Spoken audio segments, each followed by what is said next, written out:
Bonjour, c'est Cryptolyse. J'espère que vous allez bien en ce vendredi 16 juin 2023. On se retrouve pour notre quotidienne habituelle dans laquelle on va repasser sur actualité qui est d'ailleurs très forte et pour une fois on ne va pas parler de la SEC. Enfin si, un petit peu, mais pas grand chose, je vous le promets. Et ensuite on ira attaquer la partie technique dans laquelle je vais vous montrer un petit peu ce qui est en train de se dérouler sur le court terme, sur le moyen terme, et vous allez voir qu'on a une pattern qui est très intéressante. On va voir si ça va être intéressant aussi d'en tirer parti sur cette fin de semaine. Et oui, comme d'habitude, ça y est, la semaine est terminée. On va arriver sur une clôture et la macro a fait quand même de la folie cette semaine. Et justement, on va en tirer les conclusions et ça commence tout de suite.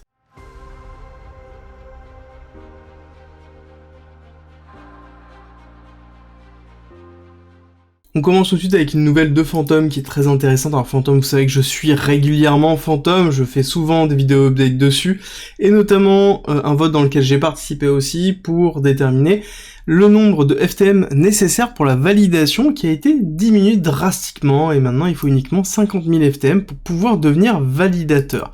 Alors vous allez me dire, ça a aucun intérêt. Si, c'est très important dans la notion de décentralisation de la blockchain, dans le sens où maintenant que le prérequis est diminué, ça sous-entend aussi qu'on va avoir peut-être plus de nœuds qui vont arriver sur Phantom et donc une décentralisation plus importante du protocole qui serait justement opportun pour continuer ce qu'ils sont en train de construire actuellement et ça permettrait d'avoir un petit peu plus de dynamisme au niveau des validateurs de Phantom. Ensuite, nous avons Goku qui nous parle de quelque chose de très important qui est l'interaction entre la Colombie et Ripple. Ils s'associent pour justement mettre en place des cas d'utilisation de blockchain. Si vous n'avez pas vu ma vidéo update sur Ripple XRP que j'ai fait hier, je vous la mets en haut à droite, c'est très important de comprendre l'interaction qu'il y a entre les deux. Déjà, dans un premier temps, je vous rappelle que Ripple est en train de se mettre en place pour devenir un des acteurs des CBDC, pour pouvoir mettre en place les CBDC pour des sociétés ou surtout en l'occurrence pour des pays, des gouvernements ou des banques centrales, et le fait que on ait justement la banque de Republica qui justement fait appel à Ripple pourrait nous dire qu'on pourrait avoir un CBDC qui arrive, et ça nous confirme un petit peu la position de Ripple en tant que leader dans ce domaine-là, et on rappelle que XRP est toujours en procès contre la SEC, et c'est d'autant plus important maintenant. Si vous voulez plus d'informations, la vidéo est en haut à droite. Autre grosse nouvelle, nous avons le petit géant avec ses 10 000 milliards de dollars qui est BlackRock, donc tout petit, hein, bien sûr, tout petit, donc c'est très ironique de dire ça, mais voilà, c'est vraiment un des très gros géants qui est en train de se mettre en place, avec un ETF pour le Bitcoin, et ça y est, les papiers ont été remplis au niveau de la SEC, très important, parce que on sait que nous avons DGC qui a essayé pendant plusieurs fois d'avoir justement un ETF BTC, qui a toujours été refusé. Maintenant, nous avons BlackRock qui arrive. Je pense que BlackRock a un poids suffisamment important pour potentiellement faire changer la balance. Et c'est vrai que le timing fait poser quand même pas mal de questions. N'hésitez pas à me dire ce que vous en pensez en commentaire. Le fait qu'on ait la SEC qui appuie sur le frein, qui appuie sur l'ensemble des cryptos et l'exchange crypto, pour que derrière, après, BlackRock pose son ETF. Bitcoin, ça pose quand même beaucoup de questions. Après, vous allez me dire, l'appui qui a été effectué, c'est sur les autres cryptos qui ne sont pas BTC, donc forcément, ça peut être aussi logique. Dites-moi ce que vous en pensez en commentaire. En tout cas, si jamais c'est validé, je sais qu'il y en a qui feront grandement la gueule, ça va être principalement Grayscale. Clairement, Grayscale risque de tirer vraiment la tête, étant donné qu'ils ont un fonds déjà depuis un certain temps en BTC, avec 600 000 BTC qu'ils essaient de transformer en ETF et qui est refusé à chaque fois. Donc ça fait plus de 5 ou 6 fois qu'ils font la demande, je crois, sur les 3 dernières années, et ils ont même mis la SEC en procès pour pouvoir avoir le droit de pouvoir justement faire un ETF BTC. D'ailleurs, le résultat, on devrait pas tarder à l'avoir dans les semaines qui viennent. Encore une fois, là-dessus, on a un timing qui est quand même near perfect. Donc ça dessus, ça pourrait vraiment faire un gros mouvement pour les semaines, mois qui arrivent, voire années. Ça pourrait être même un début de bull run qui pourrait se mettre en place. Si jamais on avait un ETF proposé par BlackRock sur BTC, on pourrait avoir quelque chose qui arrache totalement. On continue avec Tether. Comme d'habitude, nous avons Tether FUD qui arrive. Donc ça, c'est toujours fréquent, c'est 2 fois par an à peu près, où nous avons Tether qui dépègue à cause du FUD, ou en tout cas dans l'ensemble d'informations. Là-dessus, Tether prévient en avance qu'il a remis le document financier à CoinDesk sous l'obligation de New York, enfin du tribunal de New York. Alors, quand on regarde leur communication, ils disent que c'est eux qui ont accepté de le faire. Bon, là-dessus, je mets voilà, le holà, c'était une obligation du tribunal, c'est juste qu'ils ont arrêté de lutter. Est-ce que c'est dire qu'ils ont décidé de le faire? Non, mais ils ont remis certains documents à CoinDesk, donc je pense qu'on risque d'avoir certaines révélations qui vont arriver. Je pense que ça va être comme d'habitude. Oui, attention, il y a ça. Oui, je vous rappelle aussi que Tether, c'est un géant qui génère par quarter, donc c'est-à-dire par trimestre, 1 milliard à 1,5 milliard de dollars de bénéfices. D'accord? Juste pour remettre bien les pendules à l'heure. Donc c'est-à-dire que même s'il manque à l'heure actuelle peut-être quelques pourcentages ou qu'il y a une zone qui est pas trop claire, je rappelle qu'il génère 1,5 milliard de dollars par trimestre.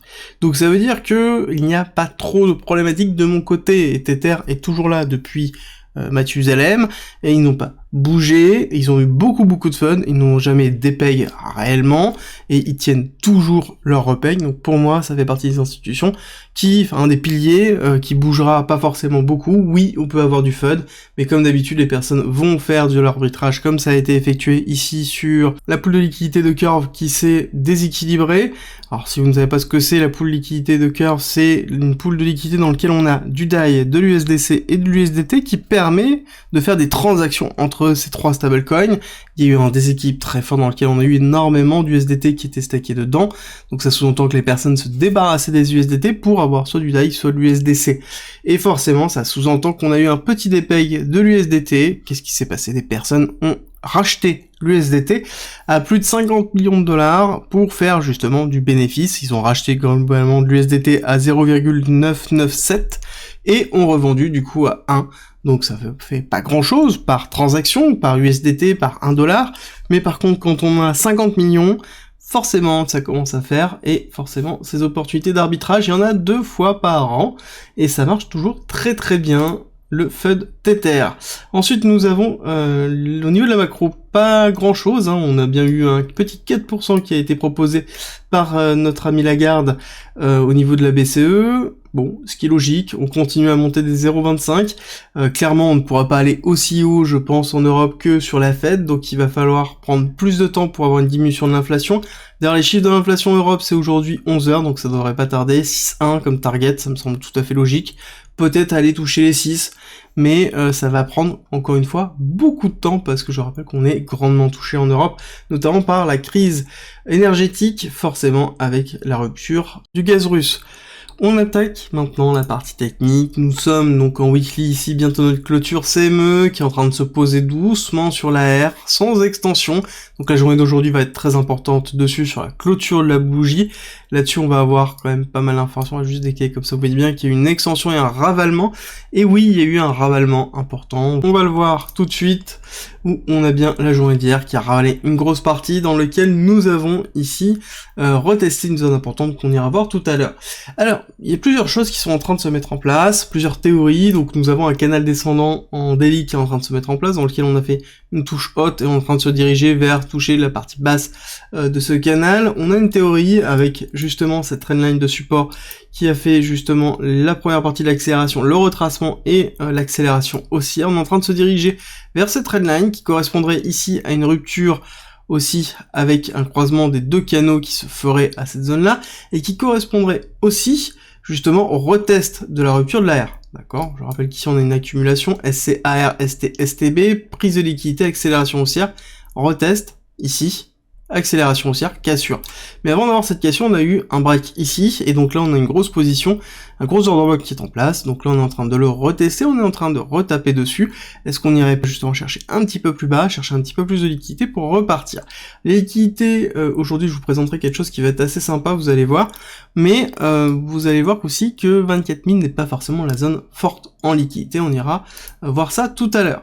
Donc, petite vue court terme en 1 heure, nous avons ici refait un petit retest, ici de la zone classique où on a comblé une grosse partie d'imbalance de cette chute baissière, donc on est classique, dans un retest classique bearish, donc pour une continuité baissière.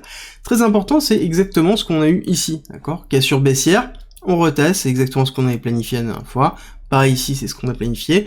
Donc on est vraiment dans un setup qui est à peu près identique, donc on peut avoir un potentiel zone de ranging pour avoir après une continuité baissière effective. Target ici de l'extension de Fibonacci, classique, et ça correspond aussi 1 et 1 à 24 447, 24 249. Donc ça c'est la théorie que j'ai depuis un certain temps et que je vous présente. Quand on regarde l'order flow, on voit que on n'a pas grand chose, hein. Là actuellement on a bien eu une diminution de l'open interest avec ici un petit short squeeze qui a eu lieu, on a fait un petit peu plus mal mais c'est pas non plus grand chose, on a une petite augmentation classique au niveau des positions top trader qui correspond à l'augmentation ici du prix, donc on n'a pas de mise en place de position de hedging ni d'augmentation de position, en tout cas c'est pas flagrant, et on a les CVD qui sont relativement flat, donc on n'a pas grand chose au niveau de l'order flow qui nous dit, et j'aimerais vous interroger sur pas mal de choses. Est-ce que on n'a pas un autre setup qui est en cours? Et c'est toujours très important d'avoir les deux visions, de façon à être préparé dans les deux cas. Donc nous avons ici un nouveau graphique qui est exactement le même en 1 heure, dans lequel j'ai décortiqué le premier mouvement qui a eu lieu, enfin qui a commencé en mai 2023, dans lequel on a eu une cassure baissière, zone de neutralité, cassure baissière, accumulation et accélération haussière. Ok. Est-ce qu'on serait pas exactement dans la même pattern ici, avec la mise en place d'une nouvelle zone qui pourrait se faire ici, où on a bien la cassure baissière qui se fait dans cette zone-là, d'accord? Hop, on a la période de ranging qui se trouve ici. En plus, le timing est plutôt cohérent, hein. Quand on regarde ça, on se dit qu'on est vraiment pas loin. On a la seconde cassure baissière, alors on va essayer d'attraper correctement, qui se trouve ici. Ok, pareil au niveau timing, on est pas moche, hein, quand on regarde les délais. Et on a l'accélération haussière, qui serait donc en cours, voire qui arriverait. Accélération haussière, d'ailleurs quand on regarde ici la zone de retracement, qui va chercher 618. Donc pareil, si on se projette rapidement ici, 618, on irait chercher le haut de cette zone-là, donc sous-entendu la zone de liquidité suite à cette zone de ranging. Donc c'est une deuxième vague d'accélération, donc 1, retracement, 2, pour aller chercher cette partie à 618, 26 467. À retenir comme chiffre, très important, parce que quand on regarde les liquidités, on a quand même pas mal de monde qui se trouve là, et donc ça c'est le scénario qui serait avec une continuité d'accélération haussière, donc ça veut dire qu'on fait la rupture de la zone de retracement que l'on a là, pour aller chercher plus haut, et justement prendre à contre-pied pas mal de monde. Prendre à contre-pied pas mal de monde, ça veut dire chercher pas mal de liquidités, à savoir qu'on a tout ce bloc de liquidités qui se trouve entre là, le prix actuel, 25 600 et 27 000, on a un petit peu plus haut, 27 600 quasiment. Donc on a vraiment toute cette grosse zone, donc 27 600 c'est quand même un petit peu haut, hein. On voit qu'on irait chercher tout ce bloc ici, toute la liquidité qui est en attente ici, mais en tout cas dans une première étape, on irait faire une partie de short squeeze ici, pour aller justement liquider une grosse partie qui se trouve là. Justement c'est pour ça que je vous disais que la liquidité, elle se trouve pas forcément dans la partie basse, hein. Dans les 24 000, on n'a pas grand chose, hein. On a les petites poussières qui se trouvent ici, pour aller chercher la liquidité des longues, c'est beaucoup plus bas. On voit que c'est 22 000, enfin 23 000, 20 000, 17 500, alors que la liquidité short, elle est quand même très proche, et là, sinon, il faut aller chercher vraiment 37, 30, 40, d'accord? Donc on est vraiment très loin. Donc l'idée serait de voir, est-ce que, oui ou non, on irait chercher, avec une dernière impulsion haussière, cette zone de 618, pour vraiment faire un même scénario, et avoir cette notion de fractalité. Alors, voilà, notion de fractalité au niveau du cours, là-dessus, on fait toujours très attention, mais je pense que c'est une bonne vision pour se poser, enfin voilà, pour essayer de remettre en question le scénario qu'on a actuellement et se placer dans une vision qui serait du coup avec un retracement haussier qui pourrait être même beaucoup plus impressionnant et qui pourrait aller chercher justement une liquidité supérieure au niveau de 27 700, bien que pour moi le scénario baissier actuellement reste supérieur pour aller tester cette zone des 24 000 et ensuite sur les 24 000 on verra ce qui se passe, mais là-dessus on pourrait avoir un rebond qui pourrait être justement assez fort pour nous permettre d'avoir un BTC qui pousse à la hausse. À côté, nous avons un Nasdaq qui nous fait des folies, donc la macro qui est toujours très forte. On est allé chercher la golden zone qu'on a depuis un certain temps, le retracement 786, avec une rupture des 15 000 $. Donc là-dessus, on a un Nasdaq, un SP500 qui pousse, avec rien qui pourrait l'arrêter, on va dire, cette semaine, hein, quand on regarde un petit peu au niveau du calendrier. Bon bah la semaine prochaine, je vous avoue qu'on n'a pas grand chose qui pourrait dire que c'est mort, à part la déclaration de Jerome Powell ici, de la Fed. À moins qu'il y ait vraiment quelque chose qui soit vraiment très négatif, je pense qu'il y a peu de chance. Voilà, on a mercredi 21, 22 juin, je pense qu'on aura un discours qui sera toujours dans la même vague, avec une diminution de l'inflation. Il faudra attendre vraiment plus de choses, et là pour l'instant ce n'est pas le cas, donc on risque d'avoir un Nasdaq qui continue à pousser. Et par contre, on est toujours dans une décorrélation BTC sur Nasdaq qui nous dit que, à un moment donné, peut-être on retracera cette partie-là dans laquelle on rattrapera notre retard. À ce moment, on pourra avoir un BTC qui s'arrache ou un BTC qui range et un Nasdaq qui s'enfonce. Dans tous les cas, ce serait positif pour le BTC. Bon, on est quand même très très loin, il va falloir patienter. On a la zone ici qui nous indique que potentiellement on pourra avoir encore 1 ou 2 semaines de sous-performance du BTC par rapport au Nasdaq. Pour moi, il va falloir être patient, préparer l'été comme d'habitude, et ce sera potentiellement à la rentrée qu'on aura un retour. Peut-être l'été, on aura un retracement du BTC sur les performances qu'il n'a pas eu, mais dans tous les cas, ce sera septembre que ça se jouera réellement. C'est fini pour aujourd'hui. Si la vidéo vous a plu, laissez-moi un like, ça me fait toujours très plaisir, ça aide la chaîne.